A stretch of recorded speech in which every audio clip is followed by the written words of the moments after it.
Olá, seja bem-vindo a mais uma aula do nosso curso introdutório de Parse Server. E agora que nós já sabemos como criar uma classe, como adicionar colunas a uma classe, como adicionar objetos aqui a uma classe, chega o momento de nós entendermos como fazer com que o nosso aplicativo consiga ler, consiga escrever, consiga modificar e consiga deletar os dados de uma classe. Mas antes disso, a gente tem que entender como que o aplicativo ele vai se comunicar aqui com o nosso back-end do Parse Server. Nós já vimos lá na primeira aula que existe uma comunicação, existe uma requisição que o aplicativo faz no back-end e o back-end responde para o aplicativo. Mas como se dá essa comunicação? Se dá através de um e-mail, o aplicativo manda um e-mail para o back-end e o back-end responde? Não. O aplicativo manda um WhatsApp para o back-end e o back-end responde? Também não. O aplicativo ele vai se comunicar com o back-end através de algo que nós chamamos de API ou API. A API nada mais é do que uma forma com que aplicativos se comunicam. E essa comunicação possui vários protocolos, e um dos protocolos que é mais utilizado é o protocolo REST. Recomendo depois que você dê uma olhada, eu vou deixar aqui embaixo alguns links complementares para você entender como funciona esse protocolo REST, mas nós vamos começar a ver aqui na prática como que ele funciona.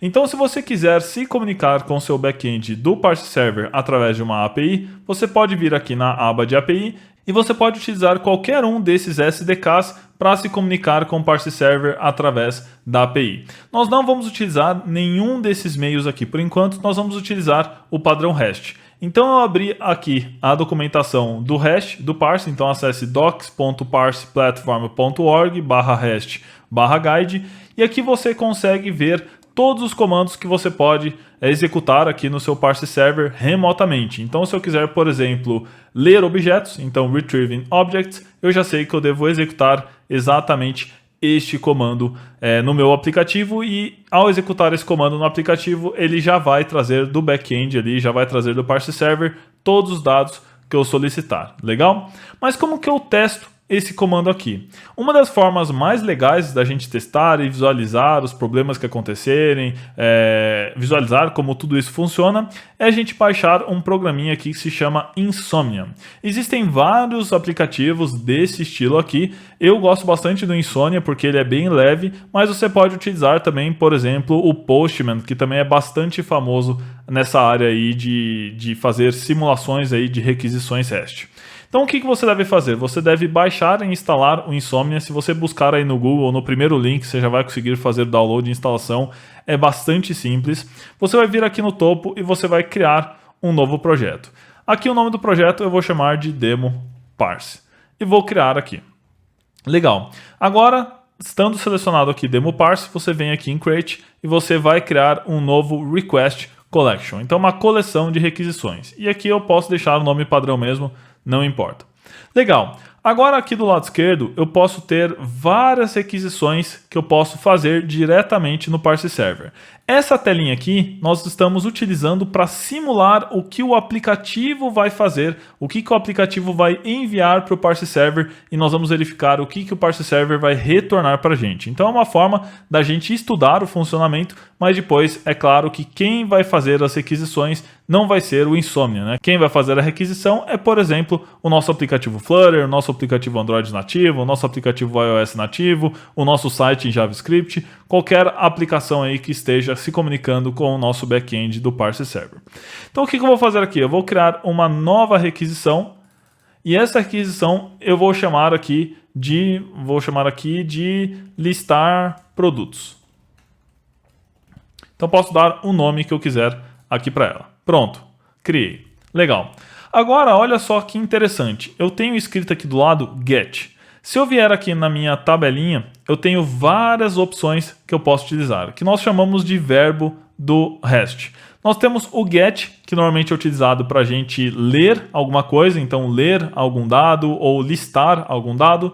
Nós temos o post, que é utilizado para a gente criar um dado, então se eu quiser criar um dado aqui na minha tabela, nós vamos utilizar o post.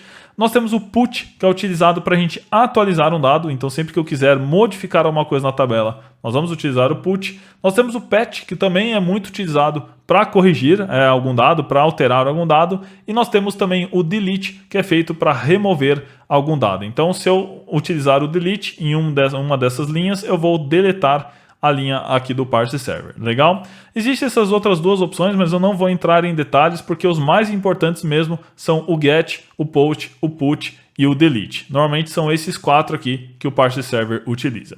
No nosso caso, eu quero listar produtos. Listar significa que eu quero ler produtos, né? Eu não vou modificar, não vou criar, não vou deletar. Então eu quero ler, por isso que nós vamos utilizar o get. Agora, como que eu sei qual comando, qual URL que eu devo utilizar aqui?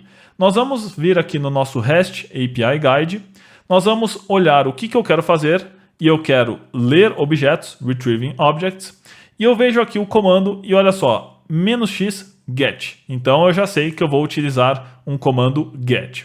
Agora eu olho aqui embaixo o caminho que eu devo colocar. Então qual que é o URL que eu devo colocar ali no Insomnia, ou em qualquer aplicativo que eu esteja desenvolvendo que eu queira ler aqui do parse server.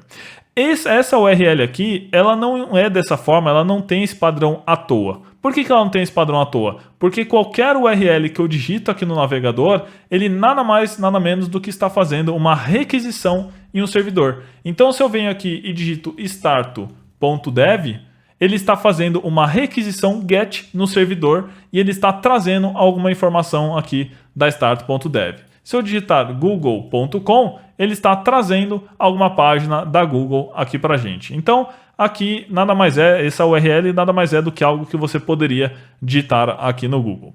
Legal, então ele está falando que eu tenho que digitar aqui your parse server here, /parse, /classes e o nome da classe que nós queremos. Ok, então o que eu vou fazer? Eu vou vir aqui no nosso parse server, vou vir em app settings e eu vou pegar a URL do nosso parse. Então eu copio essa URL, venho no Insomnia, colo ela aqui. Agora eu volto na documentação, coloco /parse, /classes e o nome da classe que eu quero ler. Então venho aqui, copio, colo, /parse, /classes e o nome da classe que eu quero ler é product. Legal. Aqui esse comando que ele está utilizando é para você ler um objeto específico. Já já a gente fala sobre isso, beleza? Por enquanto vamos utilizar somente até a parte aqui no nome da classe. Se eu vier agora, eu já especifiquei que é um get, então é uma leitura, já especifiquei onde que eu quero ler. Se eu envio aqui, ele vai me dar um erro aqui falando não autorizado e aqui não autorizado. Se eu pegar e copiar essa minha URL e colocar aqui no navegador e der um enter, olha só, ele vai me retornar exatamente a mesma coisa, não autorizado. Então veja que você utilizar aqui o navegador para dar um get ou você utilizar o Insomnia, ele tem exatamente o mesmo resultado. Sempre que você digita qualquer coisa aqui na barra de pesquisa do navegador, ele está fazendo o get aqui em um caminho. Legal? Agora note aqui, ele informa mais duas linhas, mais duas configurações que eu tenho que fazer. Eu tenho dois headers que eu tenho que informar. O primeiro header é o xparse application ID. Onde que eu especifico o header aqui no Insomnia? Olha só, na aba header. Então venho aqui no header, coloco o xparse application ID e aqui eu tenho que colocar o ID da aplicação. Onde que eu descubro esse ID? Eu venho em security e keys, copio esse ID, venho aqui no Insomnia, colo ele aqui. Volto aqui na documentação, eu tenho esse outro header aqui, xparse REST API Key, colo ela aqui embaixo, venho aqui no dashboard, quero o meu REST API Key, mostro ele, copio ele, venho aqui no Insomnia, colo ele aqui. Então pronto, tecnicamente eu já realizei toda a configuração que eu precisava fazer. Agora vamos clicar em Send e vamos ver se vai funcionar. Send e olha só o que ele me retornou. Ele me retornou aqui alguns dados e esses dados são exatamente os dados que eu tenho aqui no meu banco de dados de produtos. Então veja aqui que eu tenho 3 produtos e se eu vier aqui no Insomnia eu tenho esses 3 produtos. Monitor 4K, eu tenho o mouse Logitech e eu tenho aqui o teclado Logitech. Olha só que bacana, que facinho da gente utilizar. Agora olha um detalhe bastante importante. Aqui no topo nós temos um código de retorno e ele fala 200 OK. Esse código aqui é sempre retornado em qualquer requisição que a gente fizer. Observe que antes, quando eu não tinha os headers, ele tinha me retornado um código 401, que significa não autorizado. Quando ele me retorna 401, eu já sei que a minha requisição foi não autorizada. Quando ele me retorna 200, eu já sei que minha requisição foi OK, foi 100%. Todos os códigos que começam aí com o número 2, eles indicam sucesso. Todos os códigos que começam com o número 4 indicam algum tipo de erro. Agora, como que você sabe o que significa cada código? É bem simples. Coloque aqui HTTP no Google, HTTP status code. Abra o primeiro link aqui, qualquer link, e você vai ver todos os códigos que ele pode retornar. Observe aqui que se eu procurar o 200, ele indica OK. A requisição foi bem sucedida. Se eu procurar o 401, que a gente acabou de ver, 401, não autorizado. Legal? Então, sempre que você ficar com dúvida do código que ele te exibiu, procure por HTTP status code, que você vai encontrar a tabelinha do que cada um dos erros significa. Legal? Então, a gente já conseguiu agora ler todos os objetos da minha lista de produtos, da minha classe aqui de produtos. Se eu trocar a classe aqui e colocar, por exemplo, Purchase, eu não tenho nenhuma compra. Observe aqui que tem o número 0. Não tenho nenhuma ainda. Se eu enviar, olha só, ele me retorna vazio. Se eu trocar aqui para User, a mesma coisa. Ele vai me retornar vazio. Se eu troco de volta para Product e envio, olha só, ele me retorna todos os produtos. E aqui tome bastante cuidado. Se você digitar, por exemplo, Product, tudo maiúsculo, olha só, ele não vai encontrar. Então tome bastante cuidado da forma que você digita, que você deve digitar exatamente igual você colocou aqui no nome da sua classe lá no parse. Legal? Então vou colocar aqui Product, enviar.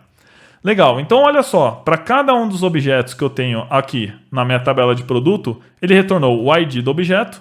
Então aqui o ID está aqui no final. Então aqui ó, DMAD, blá blá blá. Ele me retornou o nome, retornou a data de criação, update, o preço, o estoque e se está vendendo ou não. Então para cada um deles, ele me retornou todas essas informações. Inclusive, aqui no caso do mouse, que nós colocamos uma imagem, ele me retornou o link da imagem. Então se eu clico nesse link, olha só, ele já abre a imagem que eu coloquei. Então dessa forma, eu consigo no meu aplicativo já buscar todos os produtos que eu tenho lá na minha tabela de produtos e eu posso inclusive trazer as imagens desse produto para exibir lá no aplicativo também. Legal? Então veja só como buscar uma lista de produtos, aqui uma lista de dados que eu tenho numa classe no parse server através aqui da REST API é bastante simples. Agora vamos supor que eu queira buscar um produto em específico. Eu não quero buscar todos os produtos que eu tenho dentro da minha classe de produtos. Então como que eu faço para buscar um produto específico? Eu pego o ID desse produto, então copio aqui o ID, por exemplo, eu quero o monitor 4K somente, venho aqui na frente de produto, coloco a barra e coloco o ID do produto. Se eu agora enviar, der um send, olha só, ele já me retornou os dados somente do produto que eu quero. E aí você me pergunta, mas para que? Isso aí, para que serve, né? Para que é útil isso daí? Se eu posso buscar todos, para que eu vou buscar um em específico? Imagina que você tem, vamos supor, 1000 produtos. Você não necessariamente você vai querer trazer todos os produtos. Às vezes você vai querer trazer um produto em específico. Então é bem importante que você saiba esse comando de você utilizar o ID do produto, colocar ele aqui e enviar. Legal? É até bacana você duplicar essa sua requisição, listar produtos, e eu vou chamar aqui de buscar dados de um produto. Legal, então agora eu tenho uma requisição para listar produtos, que eu não tenho o ID na frente, e eu tenho uma outra para buscar dados de um produto, que eu tenho o ID aqui na frente. Legal? Então veja como é relativamente simples aqui a gente colocar e configurar o parse dentro aqui do Insomnia para a gente se comunicar diretamente lá com o back-end. E aí tem um fator bem importante aqui. Cada requisição que a gente está fazendo aqui, ela está indo até os Estados Unidos e está voltando para a gente. E ele está demorando somente 460 milissegundos, ou seja, menos de metade de um segundo. É claro que cada requisição que eu fizer vai demorar um tempo diferente. Olha só, 140, 150, 370. Depende muito de como realmente está a sua conexão ali e todo o caminho que esse dado percorre até chegar lá no servidor que está nos Estados Unidos. Legal? Então agora que nós já sabemos como ler uma lista de produtos e como nós já sabemos como ler um produto em específico, nós precisamos entender como eu posso criar um novo produto, como eu posso editar um produto e como eu posso deletar um produto. E isso nós vamos fazer na próxima aula.